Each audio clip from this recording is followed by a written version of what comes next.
বিসমিল্লাহির রহমানির রহিম। আসসালামু আলাইকুম। আমি আফরিন সুলতানা চলে আসলাম এমকেএস ফ্যাশন থেকে। তো আজকে নিয়ে আসলাম আমি খুবই সুন্দর সুন্দর ছোট বেবিদের জন্য নকশি খাতা। দেখুন এটা খুবই চমৎকার একটি নকশি খাতা নিয়ে আসছি। দেখুন খুবই সুন্দর করে হালকা ডিজাইনের মধ্যে কিন্তু করা হয়েছে। এটা হচ্ছে খুবই সুন্দর এটা একটি কালার। এ দেখুন আরেকটি কালার, এটা হচ্ছে খুবই চমৎকার একটি বেবি নকশি খাতা এবং খুবই সফট এবং আরামের মধ্যে এটা হবে। তবে এটা একটি কালার। দেখুন খুব সুন্দর চমৎকার করে হালকা ডিজাইনের মধ্যে কিন্তু এগুলো করা হয়েছে। তো যারা নিতে চান তারা আমাদের সাথে যোগাযোগ করবেন। খুবই অল্প প্রাইসে এগুলো আপনারা পেয়ে যাবেন।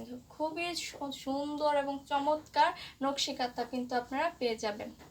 এখন আরেকটি ডিজাইন দেখিয়ে দিচ্ছি। খুবই চমৎকার ডিজাইন করা থাকবে এই নকশি কাঁথাগুলো। তো আজকের মতনই আমি বিদায় নিচ্ছি। আসসালামু আলাইকুম। তো আপনারা আমাদের ইউটিউব চ্যানেলটাকে সাবস্ক্রাইব করে দেবেন।